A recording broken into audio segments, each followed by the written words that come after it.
Hey there, everybody. How are you? My name is Nate Gustafson. Thank you so much for joining me today for this hope message. It's my goal, my mission in life to help you bring hope to the hurting. And the way we do that is to come in each and every week and bring you a message of hope. And that's a part of an extension of what we call the Hope Connection community. And so today I want to bring you a word of hope. And we're in the midst of a series of talks, a series of hope messages this month, focused on the theme of being anchored, being grounded, being fully fueled, fully secure, and anchored in our hope through the life, the light, and the love of Jesus. So, friends, how many of you, when you were growing up, literally had that cookie jar or that stash of candy or cookies or sweet treats somewhere in your kitchen? I had all the locations scouted out in our kitchen. I had the cookie jar figured out. I double fist me some Oreos underneath our microwave. You know, I'm a child of the 80s, so microwaves were like the size of a small bus back then. You know, you could stuff a couple kids inside that microwave, but it took a large stand for it to be held up by. But there was this little like liftable door that was underneath the microwave stand. And I'd reach in there because there was always little Milky Ways or Snicker bars under there, or little packages of donuts somewhere. Love it, love it, love it. I don't know about you, but that's always a temptation for me. Always looking for ways I can stick my hand in that cookie jar. Always looking for that sweet treat to just kind of take away the edge, take away the pain. And I don't know what your sweet treat is. I don't know what's in your cookie jar that you're going to on and on and on again during these turbulent and trialing times. But I know that you have something. I know that there's something in your life and your world that you're tempted by, that you find that you're trying to reach for to get that hit of boost of energy, or to ease the pain, or to take your mind off of the craziness of what's going on. Friends, I want to encourage you today that you can overcome the trappings and the temptations of this world by anchoring your heart and your soul in the word of Jesus. Anchor your heart and your soul in the word so you can overcome the trappings of temptation. That's what we're going to focus on today. You see, Jesus was tempted just like the rest of us. He was hungry, he was thirsty, he was tempted with power, he was tempted with control, he was tempted with success. And especially in the story right after his baptism, right after the heavens open, the voice of God comes down and says, "This is my son, whom I am well pleased with." We read a story of Jesus being taken into the wilderness in the Gospel of Matthew, chapter 4, and he does a 12-round battle with the tempter, the accuser, Satan himself, who's trying to take Jesus out and take him off of his mission before it even begins. And you see, the temptations that Jesus faced are temptations that you and I face all the time. They just look differently. You might hear of these temptations and think, gosh, that's not anything I face. You know, I might be tempted to push the speed limit a little bit. I know I'm short fused at home sometimes, and I'm tempted to say something that I would regret to my kids or my family. But I'm not tempted with what Jesus was tempted with. Come on. That story can't even be real. It's so outlandish.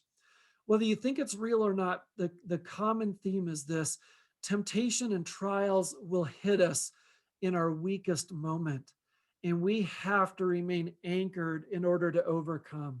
So, let me point out these three common temptations that Jesus faced. The first temptation was the temptation to be relevant, just to be Johnny on the spot. Oh, I got a problem. I'm immediately going to solve it. Well, what's wrong with that? There's nothing wrong with that, is there? Well, it is when you're being tempted to just not even consider that God has an idea, God has a plan, God has a desire to be in conversation with you about your life. You see, Jesus was hungry, which is the understatement of the whole Bible, after he spent 40 days fasting in the wilderness. And it says that Satan said, "Well, why don't you just turn this rock into a piece of bread?" Jesus could do that. He was God in the flesh. He created rocks, he created bread. He knew intimately every grain in that piece of bread that he so longed for to satisfy his hunger. But he said, "No, we do not live by bread alone." That's the temptation, just to be relevant. You know what? Each and every day, I'm faced with multiple opportunities just to be relevant, just to jump in and take care of whatever situation and problem is in front of me. I don't always think to consult God or feel like there's a need to consult God. And I'm not saying that you have to have an hour's worth of prayer just to determine which brand of mayonnaise to buy in the grocery store. But if you develop a daily dependence upon Jesus and a daily anchoring of your soul in the word that became flesh of Jesus and the word that is written for us, the Bible, you'll be filled with so much wisdom. You'll be filled with so much understanding of what God has for you that you're not falling into the temptation just to do it all on your own. You're just living in the flow of wisdom and grace that God has given you. But the temptation to be relevant is like, oh, I can solve that. I can solve that. If I just study hard enough, if I just work hard enough, if I just take care of it all on my own, everything's going to be okay. What's the worry? Well, the worry is that we realize that we are never going to overcome any of our temptations when we leave it all up to us. When we leave it all up to us, we cannot muster up enough willpower to take care of every temptation that follows. So, even in the littlest of opportunities that come our way, we need to be tapping into the reality that we need to surrender to God. We need to surrender control. We need to surrender the knowledge over to Jesus and say, okay, help me out here, Jesus. This is how I think we should approach this.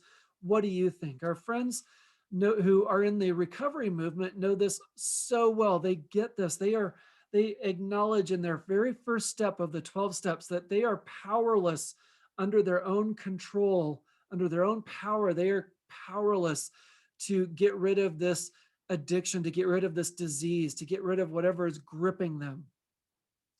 So that's the temptation to be relevant. And we defeat that. The way that we punch back that temptation is that we surrender. The second temptation that Jesus faced was to live for the applause. Satan says, well, why don't you just, throw yourself down from this temple, make it a big to do, have the angels come and rescue you. Just, show off a little, Jesus. Let's see what you got here. He says, no, do not test God. You do not test God in this way. You're missing the point. The point is that I live in surrender to my Father. I live in union with my Father. I do not take over the spotlight. I do not look for ways to show off so everything can be about me, me, me, me, me. No, everything in this world, everything I do is my Father's agenda, is the creator of this universe, the love of all love is calling me to put him first, not me first. And how many times a day do we face that temptation? Again, we put ourselves first. We live for the applause. We live for the moment. We look for the spotlight. Oh, the spotlight's over there. I better race over there and make sure I get some of that spotlight. We do it at work. We do it with our friends. We take on a certain appearance. We take on a certain attitude in certain settings just to make ourselves look a little better. We're always like very conscious and very aware. Oh, I've got to look a certain way. I've got to have a certain, lens viewing me this way. That's living for the applause. That's a temptation that just leads us nowhere. In fact, it will lead to your own self-destruction, is where it will lead you.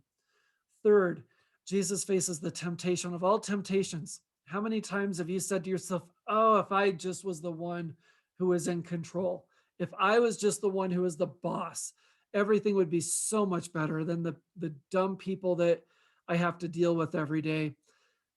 We're all prone to that, whether you've got the world's greatest boss, the worst boss, whether you've got the greatest parents, the worst parents, whether you've got people in your life who love you and accept you for who you are, or you feel like you're all alone in this world. There's the temptation to grab power and control and use that to charge over people, use that to take over and have our way, our authority to be the one in charge. Satan offers Jesus all of the kingdoms, all of the kings, and all of the castles. And Jesus says, no, absolutely not. I rebuke you. I put you down. We are not going there. You see, you worship God alone and you serve him only. Friends, how many times are you tempted just to take control? How many times are you trying to take control of a certain situation just so you can bull over whatever's in your way to have it your way? Because isn't that all we hear these days? Oh, have it your way, have it your way. Take control of your own life, take control. Friends, that's not how we're going to overcome the temptations and the trappings of this world. The temptations and the trappings of this world all try to push God out of the picture so we can just be relevant, so we can be spectacular, live for the applause, and we can be powerful. That's what the temptations and the trappings of this world are all about. So, how do we fight back? Well, we anchor ourselves in the word. Jesus fought back with scripture every time that Satan came at him, and he fought back relying upon his identity that was just affirmed in that previous chapter of Matthew in chapter 3. Affirmed, you are my beloved. I am all in on you. That's what God says to you. I'm all in on you, Jane. I'm all in on you, Mike. I'm all in on you, Nate. I love you. I accept you. I'm all in on you. You are my child. You are the one who I love because you have surrendered your soul to me. Friends, that's the fight that we have to take to the temptations of this world. Surrender day to day to day, daily, daily, daily. Surrender your soul to Jesus. Anchor yourself in Jesus's love so you can overcome the trappings and trials and tests that want to take you out and prevent you from bringing hope to the hurting at home, in your community, and beyond. Friends, if this word has been encouraging for you, supportive, lifted your spirits today, would you do me a favor? Please like this video, subscribe to this channel, and spread the word. I just want to bring and raise up an army of hope of teachers and preachers, counselors and cooks, nannies and neuroscientists, of police officers, of peacekeepers, of retirees. And I just want to see hope advance in this world through your efforts to bring the life, the light, and the love of Jesus everywhere you go. So, like the video, share the video, sign up for our Hope Connection newsletter in the details below, and I look forward to seeing you again real soon. Take care.